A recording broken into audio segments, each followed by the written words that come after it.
Hey everyone, welcome back to the Amplitude of Tech podcast. I'm Shawn Cordner, Chief Marketing Officer of Amplix. Today I've got a great episode with Robby Gulri. He's the Channel CTO at RapidScale. Robby's a cool guy. He's really smart. He's got a lot of interesting things to say. His job puts him in front of technology leaders from all over the world, all sorts of different businesses. And so he's got firsthand knowledge of how people are leveraging AI in their businesses and helping them leverage AI to its fullest extent. Super interesting conversation. I hope you enjoyed it as much as I do.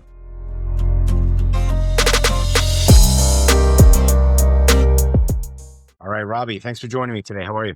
Shawn, how are you? It's been a while. It's been a long time. I was trying to think back to how we met, and I believe it was because my former branding agency that I had, we did the RapidScale rebrand. And after we did that project, we had some new messaging and a new logo that we wanted to introduce. And so I came to your SKO. Is that right? That's exactly right. I was really happy to see you there. And we were talking a lot about messaging, how important messaging is, how important, frankly, storytelling is. And so I think that's how we sort of hit it off. And here we are trying to do a podcast together. So I'm looking forward to it. Yeah, I think that's how we bonded, right? It's not often that I run into people in the tech space that are not in marketing, but that speak the marketing language. You had a little history in marketing, I believe. Maybe just give us a little bit about your background and then what you're doing today for RapidScale. Yeah, thanks, Shawn. A little background, man. I'm going to go all the way back when I was studying in college. Went to Georgia Tech, studied engineering and mathematics, and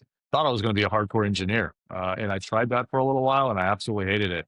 What I found out that I love to do is to really think about how businesses solve problems with technology. So I became a solutions engineer, which led me to, sort of product marketing for a little while. And inevitably, I'm one of the few people that I've run into that has held a CMO title, a Chief Marketing Officer title, and Head of Technology title. So I like to pride myself on understanding the technology, but more importantly, basically trying to be able to articulate the value of technology to generate some kind of business outcomes. And that's fundamentally what I do at RapidScale. I'm the channel CTO, and fancy title and fancy words to ultimately do what I love to do, which is to go out, talk to CIOs, CTOs, practitioners of IT, understand their biggest challenges, and try to figure out how we and us, along with our ecosystem of partners, can ultimately, solve those top challenges that they're running into. Yeah, as CMO of Amplix, I can tell you they hand out that title to anybody, but CTO, that's something that's a title that you earned. So, that's actually one of the main reasons that I wanted to talk to you. So, we hit it off, and I think we bonded, like I said, over the marketing stuff. But since then, you've come out to a number of our events and you participated in some of our webinars, and so we've stayed in touch. And your position as CTO there, it puts you in front of a lot of different CIOs that are exploring a lot of different use cases for technology and specifically around AI. And so I thought you'd be a really interesting guest to have because you could talk about some of the coolest use cases that are out there for AI as, people are trying to navigate their journey into AI. And I think it would be interesting for people to hear what their peers are doing. But before we get into that, I just want to talk we had a little prep call about this, and you were talking about the promise of value in AI. So let's talk about that first. What do you mean by the promise of value in AI? There's a lot of confusion. There's a lot of opportunity at the same time. There's also a lot of general misconceptions, and we'll elaborate on all of that.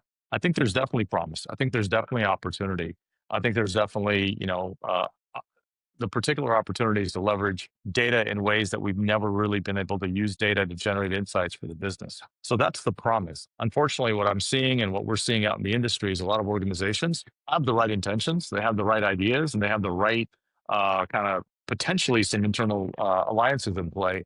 They don't have as often a data strategy to get them to what this promised land could essentially look like. Yeah. I think it's a big apple to start taking bites out of, right? So there's some fundamental foundational things that need to be addressed. And I think we'll kind of circle back and talk to that a little bit. But at its core, a lot of people consider build versus buy. How are we going to get started? How are we going to get, dip our toe into the AI space? And a lot of times it's buy, but I think you see a lot of the build use cases, right? So maybe talk to me a little bit about the build versus buy and what's the value of starting with one versus the other?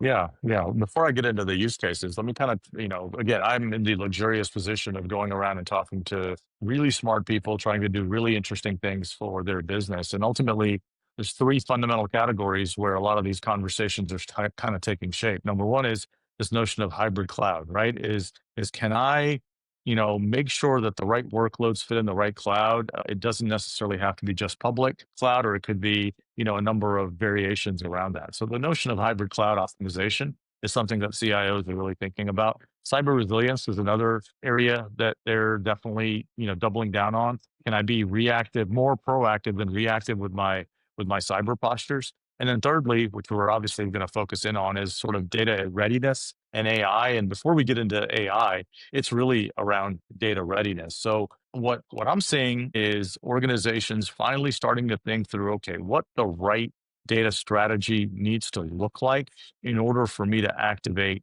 my AI projects. And ultimately, there's a lot of use cases that we can get into at RapidScale. We've built hundreds of use cases for different industries, different sizes.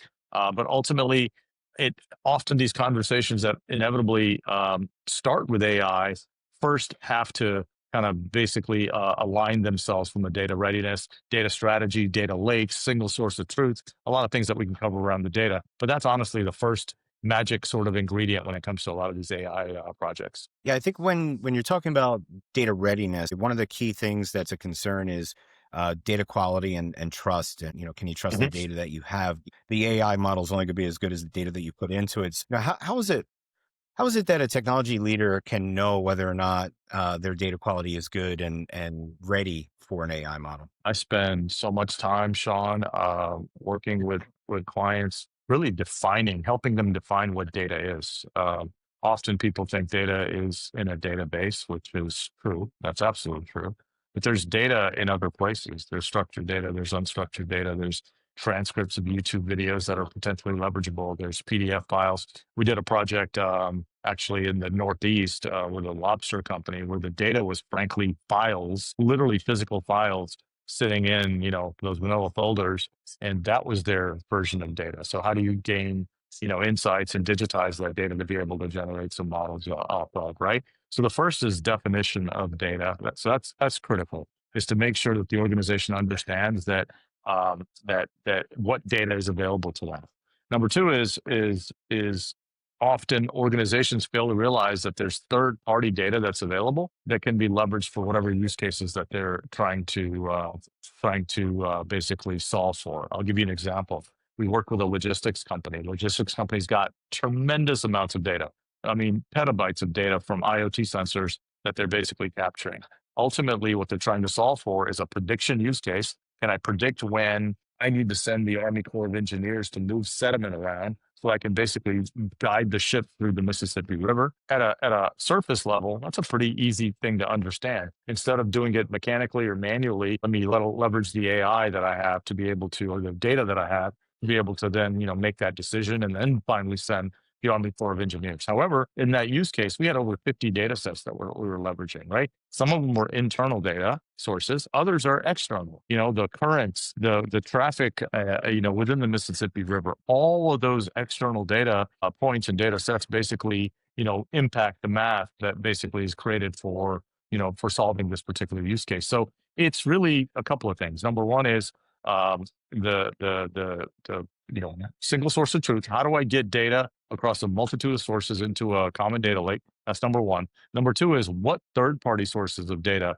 And by the way, when you start talking about third party sources of data, you're thinking about not only CSV files or scrapes of websites, but also APIs into third party sources. Some of these APIs are free. Some of them are available on GitHub. Some of them are, potentially procurable, through third party sources. There's brokers of data all over the place that bring a lot of interesting data elements to you. So that's one of the things that we try to bring to the table, is basically a holistic understanding of kind of the data universe to be able to ultimately help these organizations solve these challenging problems. Yeah, I think everything is data these days, right? Right Mhm. down to conversations that you're having on Zoom, and there's AI transcripts and That's right. your contact center interactions, whether it be through chat or whether it be through voice conversations. It's all data now. Um, how do you kind of sort through and prioritize the data that's available to you? How do you know what data is relevant? I mean, you you must have to start with an end goal in mind or a specific project in mind and kind of work backwards. What are the relevant bits of data that are available to me within my organization, and then where can I go to third parties to enrich that data? Yeah, yeah. I think the first place you have to start, and if you're a listener and you run an enterprise or you run an IT organization within an enterprise, ask yourself a simple question: do you have a data culture? What I mean by that is we talk a lot about general culture, but the data culture is really important. It's frankly the most critical, right?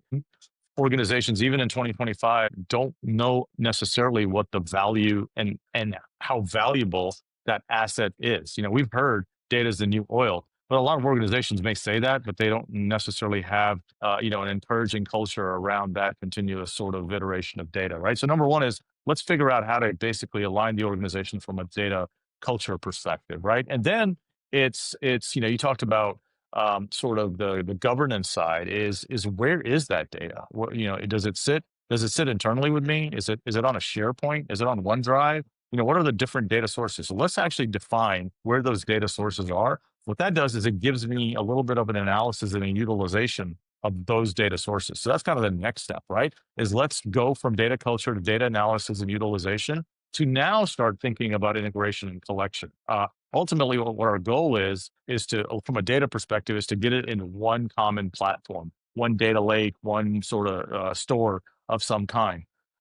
But back to what you said, I love what you said. You said all this is unnecessary and frankly useless unless you have a business outcome in mind. That's ultimately where the first place to start is what it is. What is it that you're trying to accomplish? What is it that ultimately is going to move the needle for your business? What's going to save you money? What's going to generate revenue? What's going to basically have a defined ROI?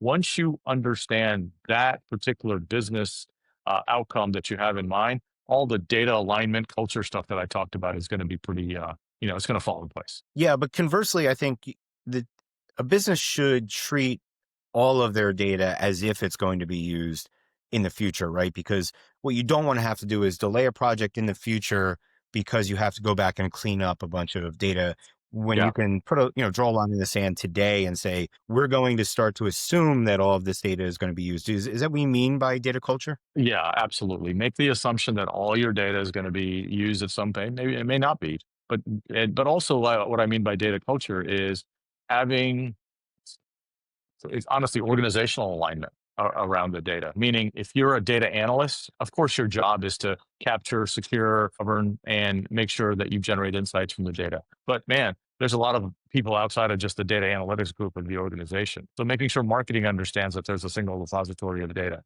making sure that sales understands that there's Salesforce, but there's other data that we may be able to leverage, right? So having the leaders within those business units really align themselves around making sure that data is a valuable asset as a defined asset, and then being able to again leverage it for the things that we want to accomplish. Yeah, one thing that comes to mind with data culture, being in marketing, we have to pull a lot of reports to show that we've got a return on the investments that we're making. That's And, right. That's a right. constant struggle for us is aligning our activities with actual sales numbers. Usually where the gap is with salespeople. We have great salespeople, they're professionals, but there's not always great discipline. This historically speaking, I'm not just talking about Amplix, just in my career, there's not always great discipline with salespeople in how they're entering data into a CRM or if they're forecasting accurately, and that kind of impacts the output of the data that we're able to create. So just when you were talking about kind of aligning culture and aligning the people, the users, in how they Yeah. use data, to me, um, part of that is creating an understanding within the organization that this company is moving towards AI, and we're going to be using this data as inputs to create outcomes that are going to benefit all of us and create more value, for the enterprise. And so to do that, we need you to behave in a certain way. And that's the reason why. I guess what I'm getting to is communicating the why and not just the what. Yeah, I think there's some fundamental rule of thumbs that you can kind of apply. What you're talking about is what I'll call transactional data, right? And the word transaction was not intended to be, disparaging in any way. This is important. This is the lifeblood of the business, right? This is sales transactions, inventory records, customer service calls. Like that's the lifeblood of the company. That's the transactional side of it. Day to day, how often does this data change? Where am I capturing it? All the, the four V's of data, if you will, right? The next layer is kind of behavioral data. If we're trying to do, I don't know, some kind of sentiment analysis, right? In marketing, we do a lot of that. Behavioral data. We're talking about web clicks. We're talking about downloads. We're talking about, hey, how is this particular prospect or customer engaging with me and whatever platform that basically I'm trying to engage with? That's really what behavioral data is. And then, like I said, we talked about a little bit of the notion of third-party data, external resources or sources of data, research reports, demographic information, competitive intelligence, and various other sort of broader sort of market perspective data can be also brought into some of the use cases that we're ultimately trying to solve. So you're absolutely right. It's the culture around data, but then definition of data to be able to then categorize the data to be able to, again, solve for a business outcome. The AI really comes after. That's the after effects, right? Once you get the foundational stuff in play from a data perspective, that's where, ultimately AI can make sense for you. When you talk about the definition of data, um, this is a question just out of my ignorance because I don't operate at the level that you operate at, but does IT necessarily know all of the data that's being generated and collected within the enterprise? Generally, I'm generalizing, generally the answer is no, right? Like us tech guys like to say that, like we have a, view or visibility. I think we've made a lot of leaps and bounds and progress over the last 30 years of me basically being in technology. I remember, God, years and years ago when I was early in my career, we always talked about, hey man, the CIO's got to have, a seat at the table because the CFO does, the COO does, but the CIO was always looked upon as the fixer or go, run my systems or change my password or whatever.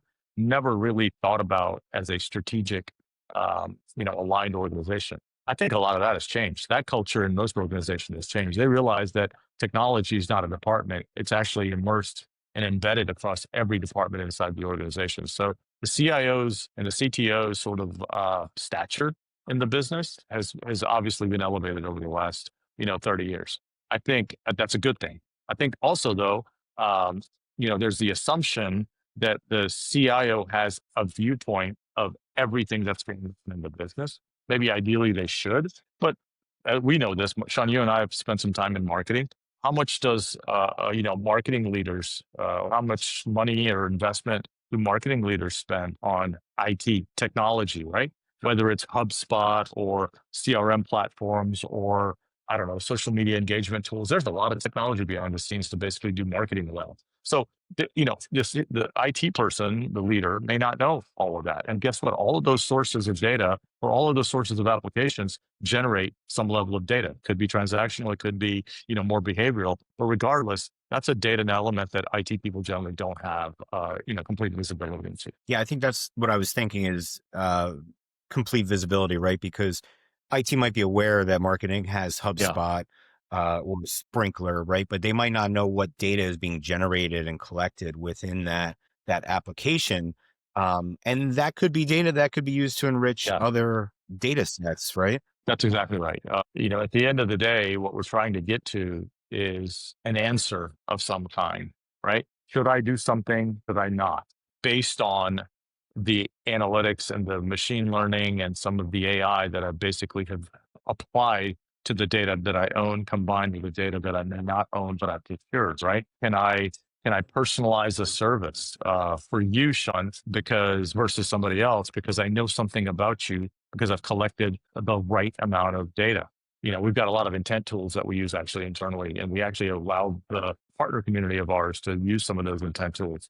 Zoom Info, Demand Base. These are awesome platforms that try to basically forecast and predict, certain engagement metrics and certain propensity to talk to people based on the data that they've captured. And so a lot of organizations internally are trying to, basically create these personalization engines based on the data that they have. The third area that I would talk about when I talk about sort of the applicability of data in the context of business is what I'll refer to as segmentation. Can I cluster? Can I bucketize, if that's a word, my customers in groups? So basically, allowing, group A to act differently, or me to target group A differently than maybe group 2 or in group B and group C? Can I basically create market and micro segmentation based on the data? So can I identify neat segments that I may not necessarily know without really analyzing data? So there's a lot of things behind the scenes that can be done, assuming, again, we're talking a lot about data today, but assuming that the data strategy and the data alignment and the single source of truth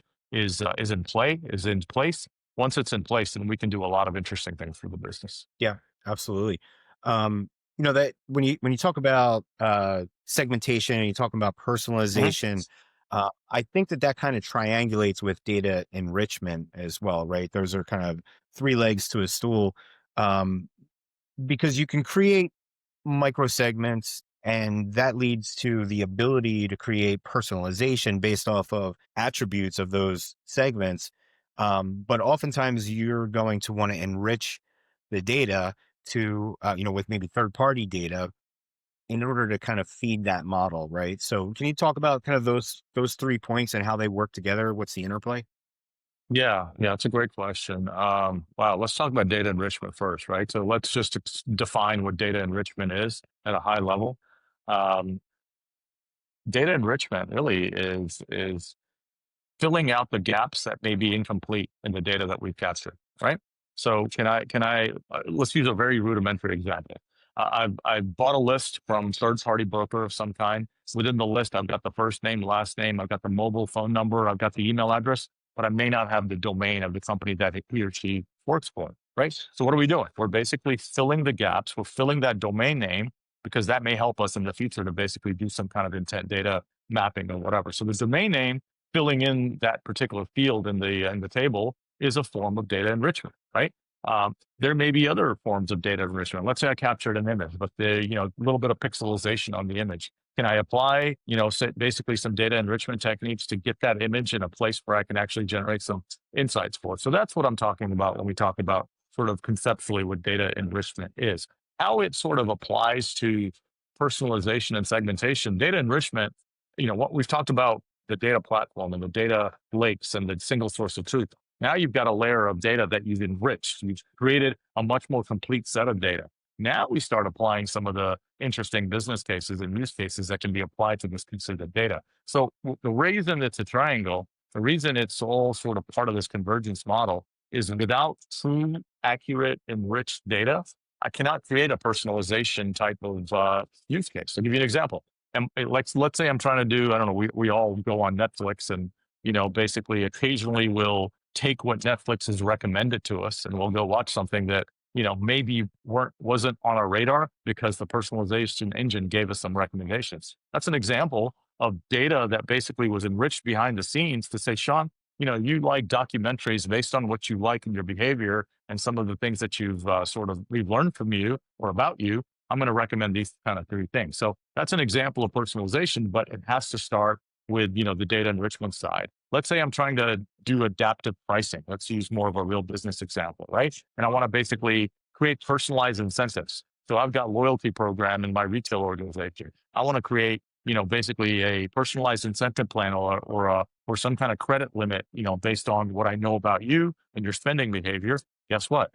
In order for me to get to the right risk level and the right type of sort of statistical modeling that I can live with, I need to be able to have an enriched data. So that's where kind of personalization sort of feeds into play, right? Segmentation is the same thing. If I'm trying to do risk tiers and I'm trying to basically segment my merchants, I don't know, maybe I'm doing claims and fraud analysis, an abuse risk sort of mapping. If I don't have completed enriched data, then I can't really come to a differentiated, approach or an offer, right? So all three of those things, and I'll actually add, prediction falls in the same kind of realm, right? We talked about personalization and segmentation.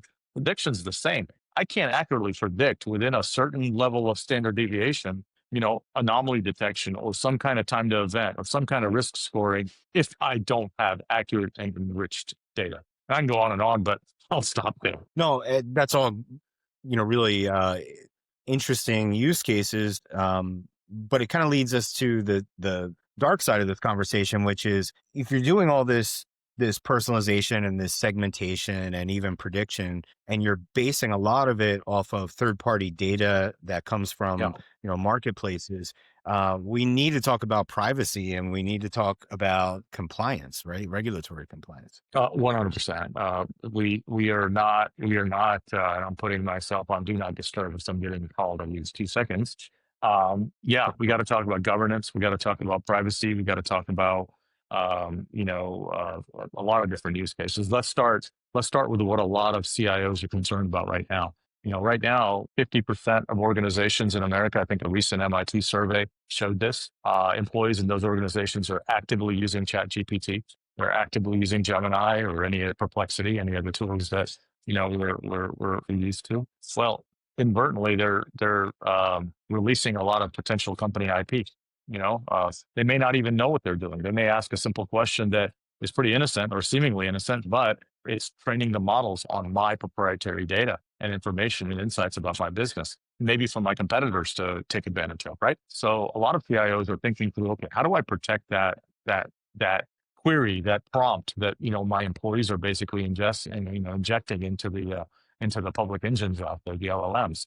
And so there's a number of tools available. And in fact, we just did a deal with a company called Liminal, and we'll be releasing that here pretty shortly. But ultimately, think of it as a proxy. Think of all the prompts to the LLMs going through a central place. It's audited. You have to authenticate to it. It's got to be integrated to an Active Directory. So now it gives me, as an IT operator, as a leader of an IT organization, to basically say, yep, I can basically trace where all of the queries are coming from, not only at the user level, but at the group level. I can also look at trends. So if an employee base is saying, oh, teach me how to build a resume, a bit of an employee sentiment analysis tool that I got there, right? So there's a lot of things that are happening on that side of the house. So that's an area of privacy that organizations are thinking about. The other area when it comes to data is, especially in heavily regulated industries, healthcare, financial services, et cetera, is, what am I doing to redact or anonymize the data in ways that it can still be leverageable, still be used to generate the outcomes that I want, but ultimately I'm not exposing any kind of PII or PHI from a healthcare organization. So there's a lot of conversations, technology, and governance sort of and compliance frameworks that are being applied to those kind of things as well. So I don't know if there's a perfect answer or a perfect solution, but there's definitely more and more thought and conversations and boardroom conversations around, the topic of AI integrity, AI ethics, as obviously, as well as AI security. And what we haven't talked about, and probably don't have time to talk about, the same tools that we're talking about that are hopefully adding some level of productivity and efficiencies to organizations are the same level of tools that the bad actors are using and frankly have access to as well. So what we've noticed on the security side is, phishing attacks being much more targeted, segmented, personalized, all the things that we talked about from a positive business use case perspective. We've seen the volume of these attacks a much more elevated over the last year or so, because now it doesn't take a lot of human labor for me to launch these 0-day sort of attacks. I can do it with a handful of agents, AI agents that are basically running behind the scenes. Yeah, AI is definitely made at the wild, wild west when it comes to security and attacks. But Yeah. I just want to go back to, I think what I'm thinking about is, as an enterprise, you need to have kind of a culture of transparency and explainability when it Mhm. comes to data and how you're using data, and privacy of the people whose data you're collecting and leveraging. Um, and GDPR, and I'm pretty sure CCPA require you to be able to tell someone if they request it how you're using their data.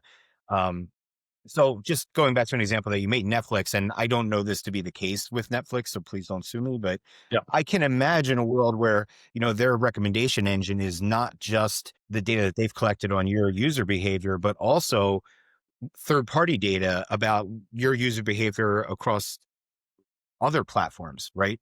So Yeah. they can Yeah. understand what your interests are, what your buying habits are, and things about your demographics and psychographics that they might not have access to specifically on their platform. And so, if you're a company that's enriching your data with third-party data, you should tell people that, and you should tell them how it's being used. If you're a company that's Mhm. collecting data and selling that data to third parties, you should talk about that. You should tell people about that. I mean, talk to me a Yeah, little bit about that.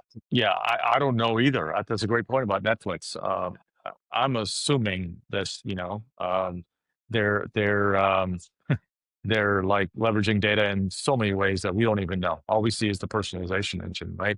I know, like I read a white paper a while ago. They were talking about like even when we pause, like that's important, like evidence information. Even when we rewind to Mhm. something that we were watching over and over again, that's important information. So I got to think that they're doing some interesting things from a data perspective. But I think the key principles. Let's talk about again foundationally, right? The key Mhm. principles of data privacy, whether you're talking about GDPR or PCI or Sarbanes-Oxley or name the hundreds of local, state, regional, global, sort of compliance frameworks. Ultimately, number one is the fundamental principle is consent, right? So absolutely right. Means that the organization must be explicit in the way that they're informing their constituents, getting permission from individuals if we're talking about consumers or businesses, making sure that the data is collected and processed in a personal way.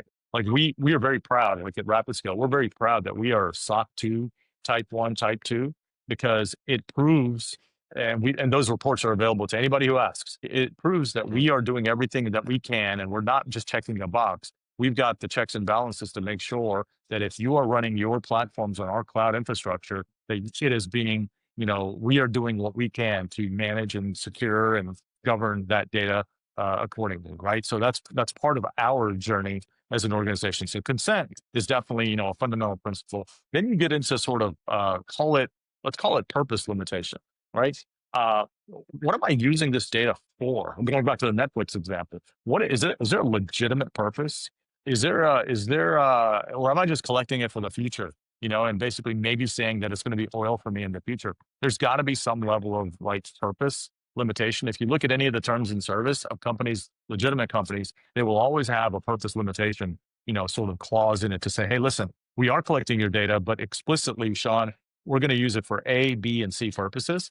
And the third thing, Europe is bigger in this, frankly, a lot more mature when it comes to, GDPR oriented kind of policies than America is today, is sort of data minimization. What's the minimum viable data, the MVD, as I'll call it, data that we need to capture to be able to still do what we need to do as a business, but not just overly, expose any of our constituents, right? So that's an important element as well, which then leads into accuracy, quality, security, and the technology. Actually, this is less for me. What I've seen is less about technologies because there's ways to encrypt, right? Encryption techniques, protocols.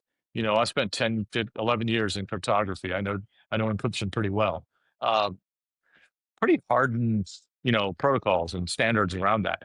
It's less about the technology and more about sort of the capture, storage, and consent and use of this data that I think we all have to ask those questions, hard questions to our organizations around to be able to, get the answers that we want. Yeah, absolutely. Here at Amplix, we're not doing business with anyone in Europe. We don't expect that people from Europe are going to be visiting our website. But we do maintain GDPR compliance because Mhm. our core value is that we're going to be client centric. Um, GDPR is the most consumer centric regulatory Yeah. statute out there when it comes to data use and privacy and things like that. So we just thought it was consistent with our values to adopt that and just kind of take that position that we wanted to carry that standard forward. I know that's probably expensive for larger enterprises, but is there something to say for making that a strategic message point since we've talked about the intersection of marketing and technology a little bit here. Is that something that can add to the brand and give them a strategic position in the market? I think so. It depends on how it's done. A lot of people throw these terms around without uh, the why and a very rudimentary or fundamental understanding of like, or an explanation, not an understanding, an explanation of why this is important, for whoever that I'm targeting. If I'm talking B2C, B2B, or some other hybrid of that. So I feel like there's definitely an opportunity to create value, create a brand, create an identity around privacy and security. I noticed it. You were talking about Europe and GDPR. You're right. It's arguably the most stringent privacy law that I know of. I noticed it as a consumer. I spent a couple of weeks in Europe this summer. My wife and I went to Scotland and England, and even when logging into my own Netflix account in Europe, I saw a pop up that I never see here in America. When I was at a Yeah. hotel and I turned on the TV, and the info entertainment system had the whole like privacy statement that I don't see when I stay at a Marriott, in America. So absolutely, there's an opportunity to kind of use those touch points in ways that maybe organizations in North America aren't necessarily doing today. All right, I'm going to pivot away from data because we just spent a lot of time talking about the least sexy part of technology. Um, but I want to go back to something that you said earlier. You were talking about how a CIO should have a seat at the table in Mhm. business discussions, and I think that reflects, in my career, 27 years now, I've seen a change from IT being and contact centers really being a cost center to being a value center. And I think, the CIO having a seat at the table in those business discussions is a reflection of that. And I know that when we had a prep call, you were talking about a book that you're in the process of writing that I think talks about that subject. So let's just spend a few minutes talking about the journey that technology has taken in the enterprise from being a cost center to a value center. These are hard lessons that I've learned, and thank you, Sean, for giving me this platform to really talk about just the journey in general. Right? Is like, um, I'm an engineer, and so as an engineer, your natural inclination is to talk about like technology. I've been messing with hardware, software, infrastructure, cloud, security, public cloud migrations. Talk about any of the stuff that we can talk about in pretty high level as well as low levels for the depth. So I love to talk about this stuff. I love to do this stuff. I'm a hands-on keyboard kind of guy. At least I used to be, where I could jump into a Unix terminal and start doing stuff. Like I love talking about that stuff. But unfortunately, what we've learned sometimes through hard lessons is that's not really what kind of moves the needle. Business owners, operators, leaders don't they need the technology, but they really need to understand what the technology can do for them. Ultimately, can it solve business challenges? Number one, can it I don't know, attract more customers? Can it engage customers in ways that they've never been engaged before? Can it help deal with remote work? These are just examples of how technology can be used to help elevate a business, right? So to me, it's the journey of all of us. It's the collective journey of going from what I call skew to solution. That's my book ultimately is the shift from skew to solutions. The word skew or the term skew implies that it's transactional, right? Hey, I got a widget, Sean. I'm gonna sell it to you. I'm gonna quote it to you, and you basically pay me X dollars for it. And guess what? Now you have it. You can use it however you want. That's not how businesses buy today. So what they basically have shifted to any industry. We can talk about the consumer lifestyle industry. We can talk about travel and entertainment. We can talk about technology. They've all shifted to and shifting to, being an experience company, a solution company, an outcome company versus a widget or a SKU or a transactional company. And that's kind of the idea with IT. And that's why I feel like more and more IT is, making those fundamental shifts, as much as they can. Yeah, absolutely.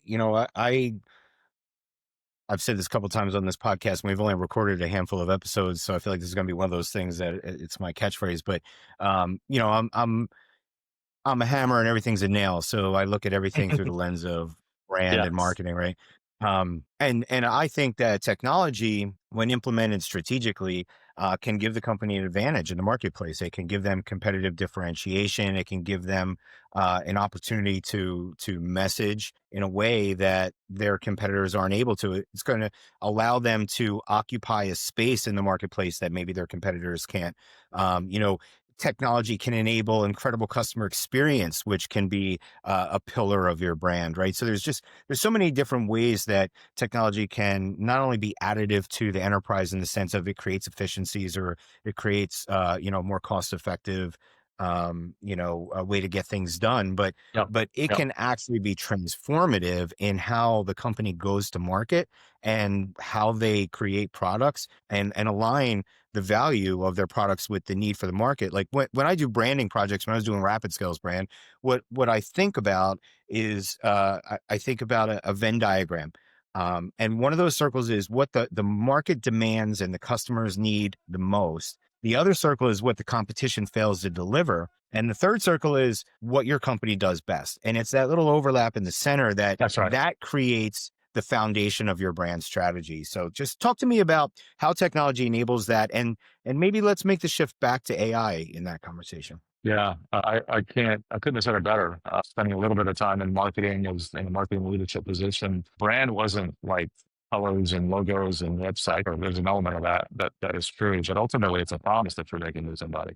I promise to basically deliver this value to you with these solutions to be able to, to solve these interesting, and challenging problems. That's really the brand, right? More of a promise than anything else. And I think technology is God, it's a tool, and depending on your lens and depending on how you look at it, it's a tool from all different walks of life, right? If you're talking about true engagement, well, there's a whole slew of technology that can be used to basically make that happen and measure, the success for that. If we're talking about, I don't know, implementation or migration of applications into some kind of public cloud, there's a whole slew of technology that can basically be enabled to do that. So, this depends on what lens you're coming from, but I think more and more leaders aren't as fearful. And I'm not talking about IT leaders. I'm talking about non-technology leaders. They're not as fearful of technology. They know that technology is an enabler.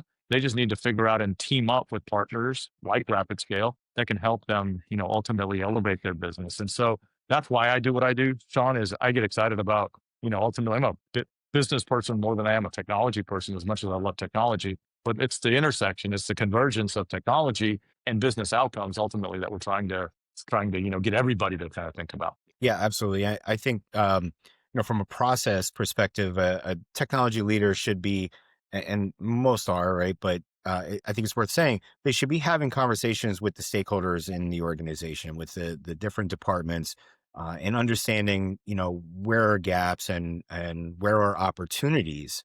And then they can be the glue that kind of brings together the business goals with the technology goals, right? And I think I'm going to keep trying to pull you back into this, but I think that AI right now is the glue, because you've got the boards saying we need to get into AI. We don't know what that means. We don't know what the impact's going to be. But we know we need to get into AI. And you've got business leaders saying we need to leverage AI for this and we need to leverage AI for that. And there's the promise of value of AI, which is what we kind of started with here. So to me, AI is the common language right now that everybody is speaking, and it's really kind of the nexus of the business conversation and the technology conversation. I love this AI sort of motion, velocity, trajectory, call it whatever you want, that we as a industry, as a country, as a world are having. Because honestly, if you're an advisor out there, and if you're an IT leader out there, it actually forces you to immerse yourself in the business. You know, it's no longer, hey, I'm not just talking about network connectivity. I'm not just talking about security solutions. I'm talking about a fundamental shift in the fundamental way to basically change your business to do things that otherwise have not been done before, leveraging the data that we talked about for now 30, 40 minutes that you have, along with the data that you don't have. And I'll give a couple of examples, and I think that'll finish this off, and I think it'll hopefully resonate with the audience. Is, we did work for an automotive services company, Shawn, and they said, look, today my challenge is pretty simple, actually. So let's step back.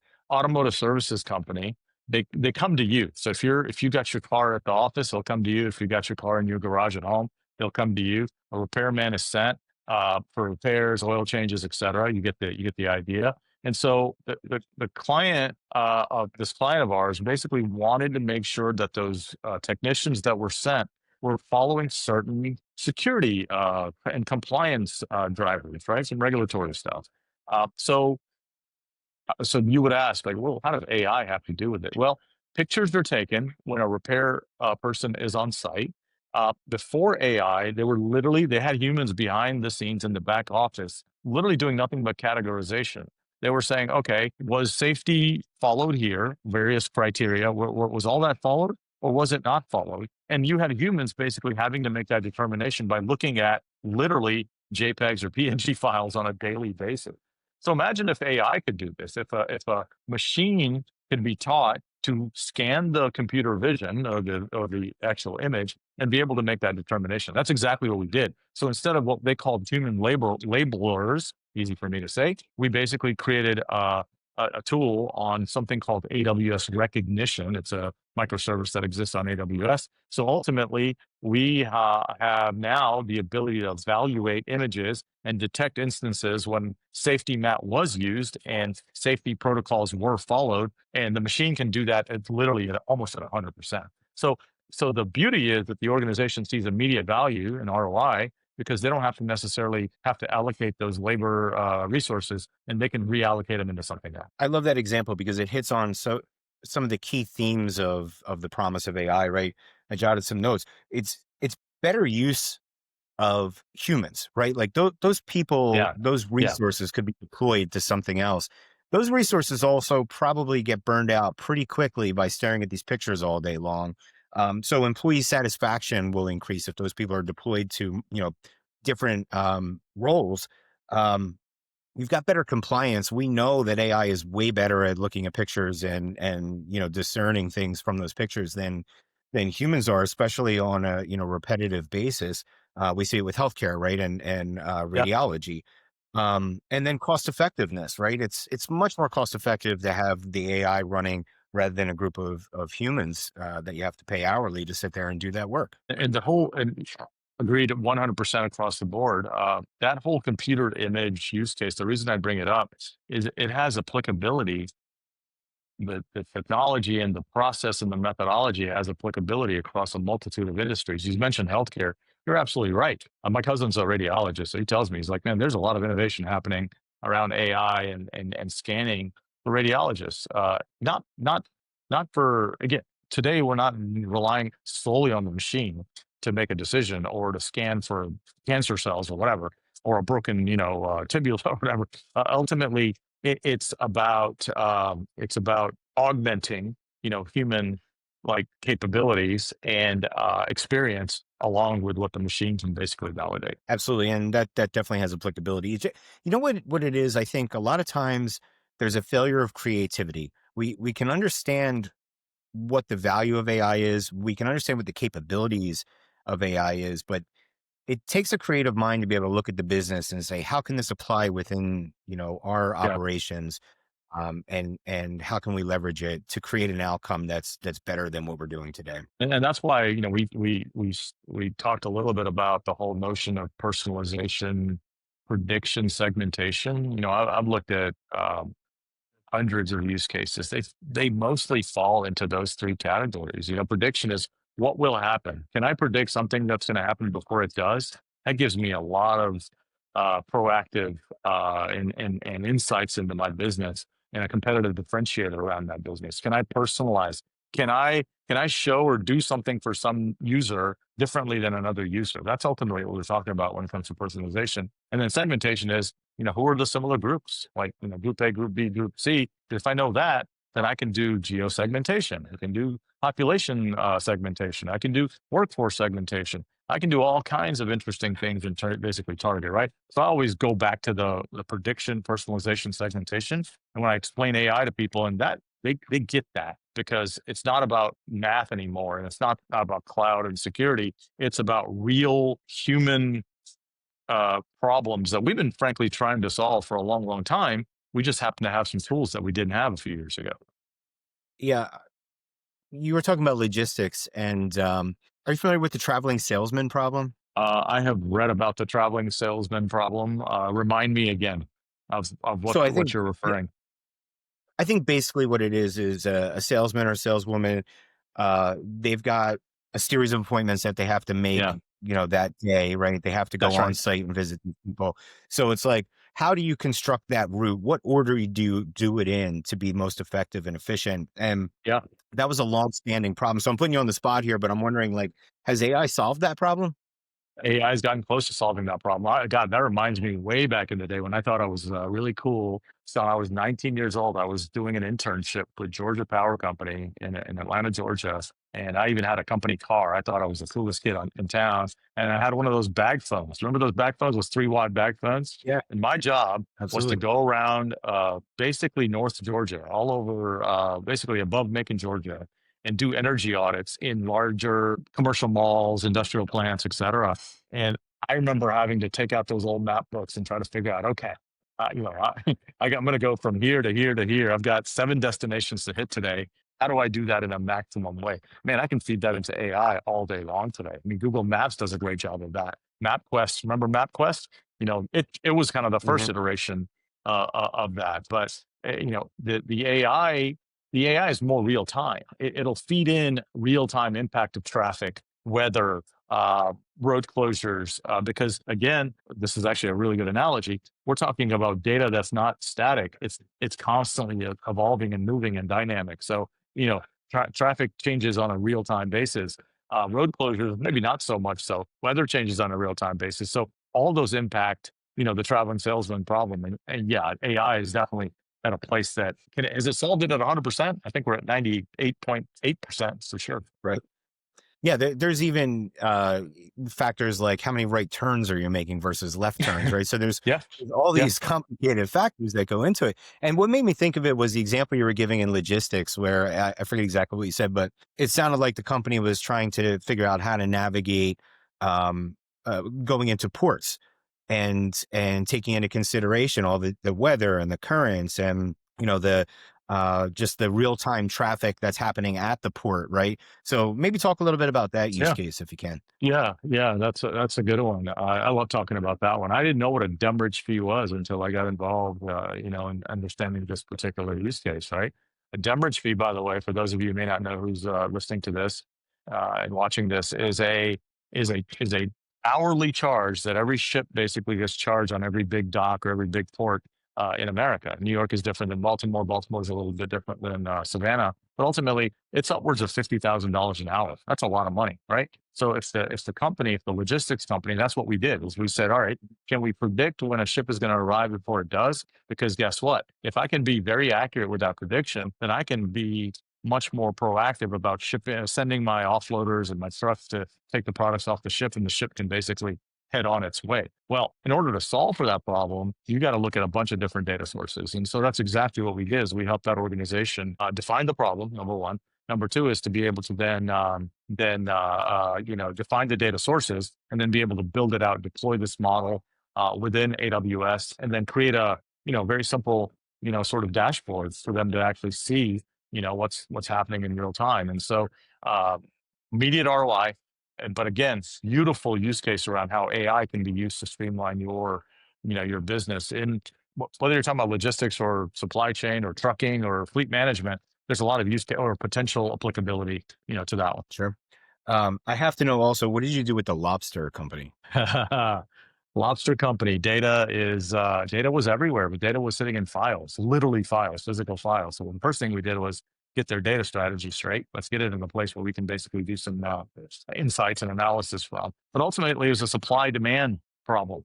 The company's been around for a long time. They're mechanically or manually try to do price fluctuations based on what they anticipate the supply to be to what the demand is going to be. So imagine it's a fairly simple exercise, but ultimately it's leveraging the data that we have, historical data as well as real-time data, to be able to give some tools to the company to be able to do a much better and much more accurate job of they've got certain margin thresholds they want to follow. They want to basically have certain level of profitability. So if I know my supply demand curves a little bit more appropriately, guess what? I'm a little bit more efficiently approaching that problem. Yeah, that's probably something that's applicable to everybody in one sense, but um, given what's happening with kind of the uncertainty in global economic markets, and particularly tariff prices and how it's changing, and their supply chains right now probably have a lot of question marks.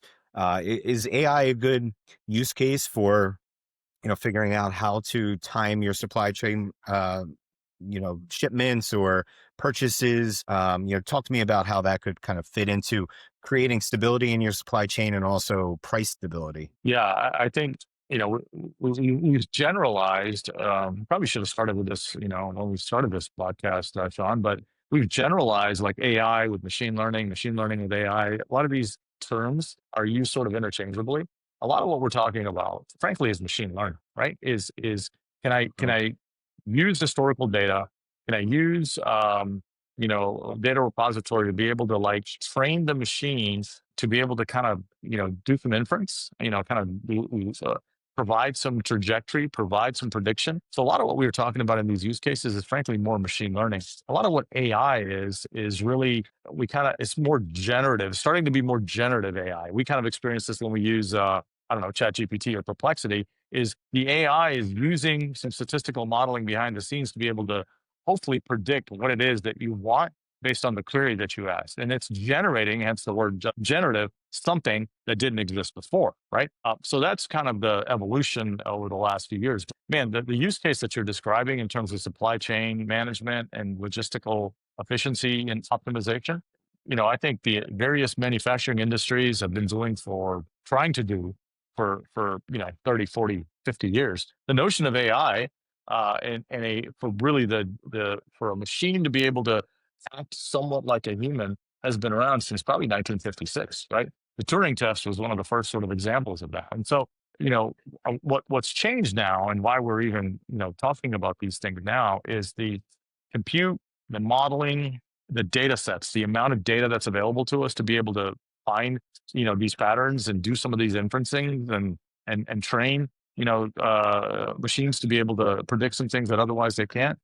We've got this inflection point going on, and that's honestly why we're seeing this explosion of these AI and machine learning oriented conversations. yeah. You mentioned manufacturing as being a key vertical there in logistics, but I would imagine healthcare, construction, right? Those are two verticals that rely heavily on supplies and at least I don't know about construction, but at least in the case of healthcare, minimal margins, right? They're working on razor thin margins to begin with. So I can imagine a world where, you know, being able to ride the supply chain fluctuations and that arbitrage could have an impact.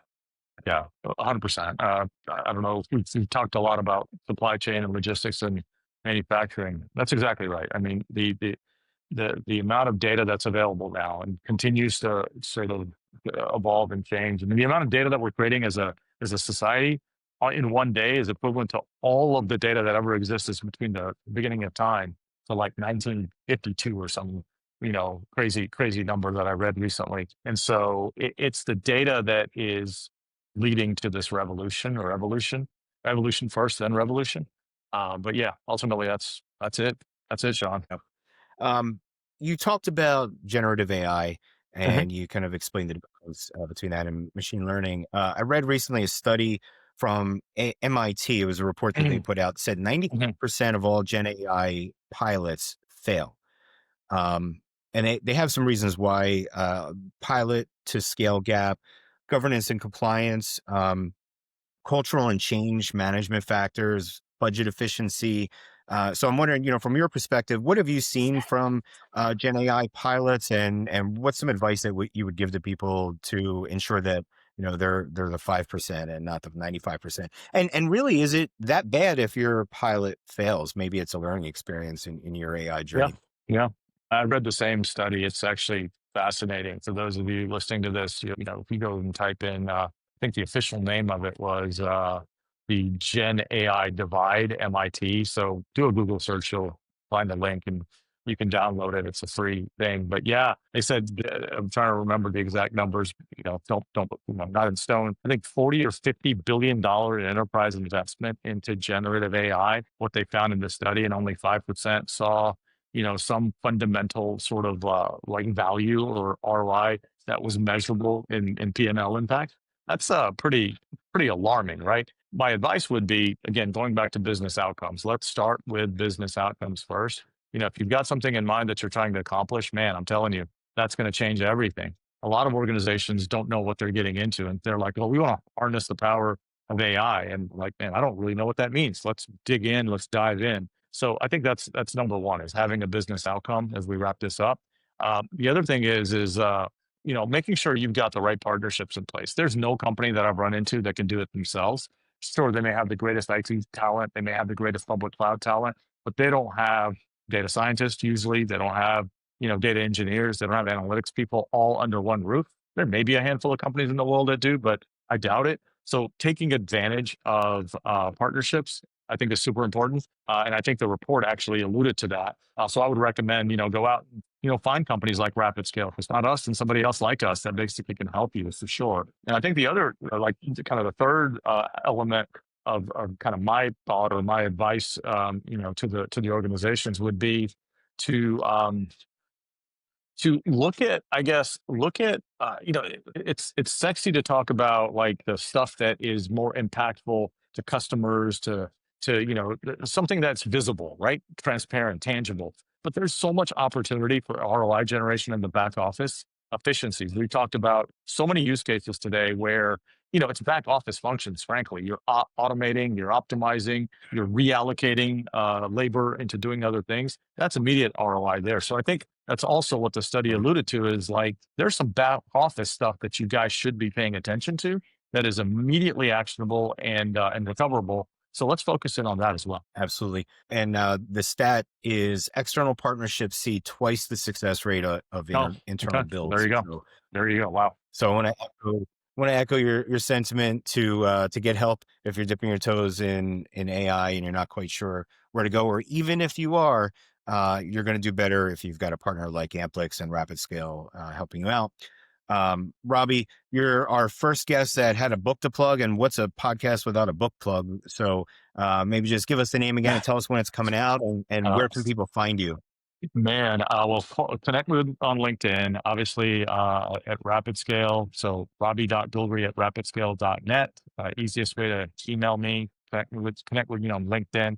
Man, I wish I had a date for you, man. I am so fired up about it because I've been working on it for 2 years, and it's hard. It's one of the hardest things I've ever done, is to like put my thoughts in a structured way on paper. And it's going to be. I still don't even have actually an official title, but Spew the Solution.